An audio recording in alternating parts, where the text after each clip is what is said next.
Hey, what's going on, guys? I hope everyone's enjoying the new year. This video is on goalie camera angles, and I'm going to cover the 3 or 4 most important ones that you should consider using, and I'll leave the decision up to you. Before we get into that, I want to give a quick shout out to the Squirt AA Junior Everblades. If any of you guys watch, feel free to throw a comment down in the section below. I'll say hi.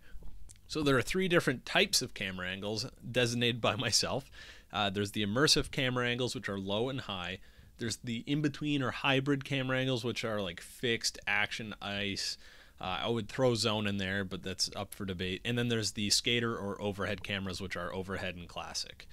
The 4 camera angles I would suggest using are either high, fixed, zone, or overhead. The reason I say that is because the other ones are kind of just slight variations of these ones, and these are the most perfect cameras in their categories for goalies.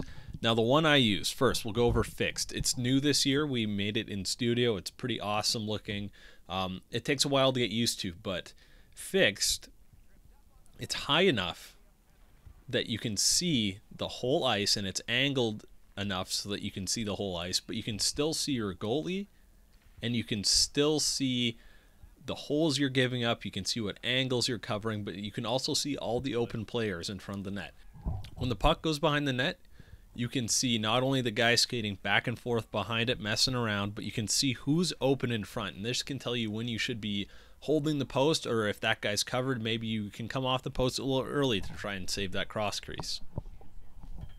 It's also pretty decent for when the puck's at the point, because the camera is high enough and you're not screening yourself that you can see through traffic a little bit. That doesn't mean your goalie can, but you can actually see where the puck's going.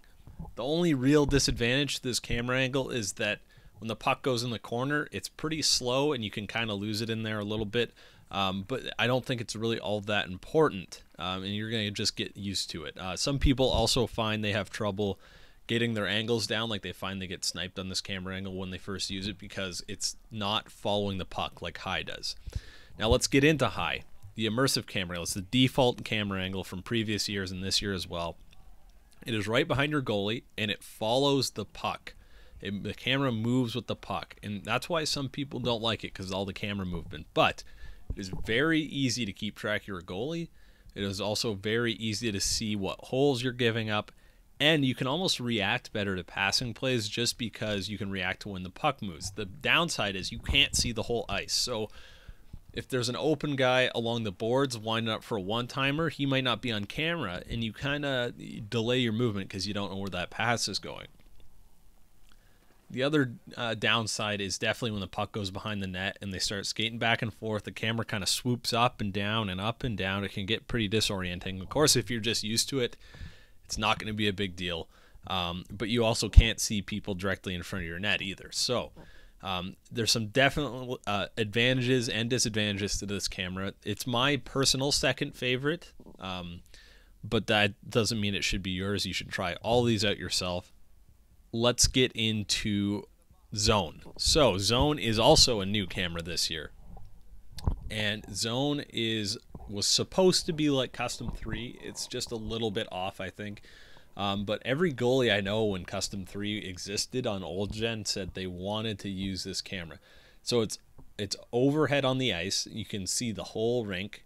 And so that means there's minimal camera movement. That's a very positive thing for goalies, is not a lot of camera movement. The only downside is, since there's no camera movement, you can lose the puck easier. You can also kind of lose your positioning as a goalie easier, because you can see so much of the ice, you have to look down at the bottom of your screen to see your goalie. Now, if it was just a little bit more zoomed in, I honestly think it would be a perfect camera. It's just a little bit off. I don't like it because I don't like to be that far away from my goalie and where the puck is, because I like to be able to read the shooter. However, you can see everybody who is open on the ice. It doesn't move when they go behind the net. It doesn't move when the puck goes in the corner. It is a perfectly still camera. The only problem is I just find I can't read the shooter as well. I can't see if he's going to load up for a shot, or which way he's facing, or anything like that. Like it gets a little difficult for me when things get sped up. Lastly, overhead. I would even group classic into this. I know I said only 4, but I mean, they're basically the same. Overhead is directly overhead the ice. There's basically no angle. You can't see like down the ice. You're just looking straight down at a third of the ice. This camera is great again for seeing every open person on the ice. It's a skater camera. I use it when I play skater basically. Plays are very easy to read. You can see all the passing lanes.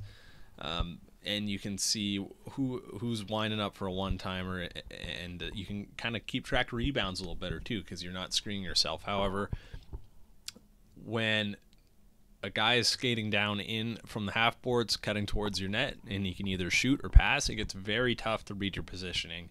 As you're like where your goalie is in your crease, it's kind of basically the same downfalls as zone, but also the same positives as zone. I would honestly almost suggest using zone over overhead at all times, but you can try it out yourself. You just might like it better because it reminds you of a skater and you can kind of read their plays a little bit easier. Anyway, that's it for this video, guys.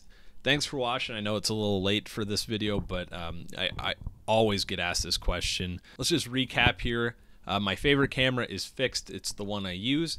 It's high enough off the ice where you can see the plays and read the plays very easily, but it's close enough you don't lose your positioning, and you can still kind of read the skaters. Next was high. I enjoy using high. In previous years, there's just too much camera movement for me, but it's basically the same way. You can react to passing plays great.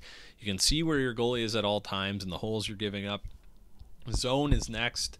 And I think zone is basically custom 3. You can see every open person on the ice. There's no camera movement, and it's tilted a little bit down so that you can actually get a slight read on shooters. It's still a little far away, though. And then there's overhead, which is one of the skater cameras, and you can basically get a great read on every play being made because you can see everyone on the ice.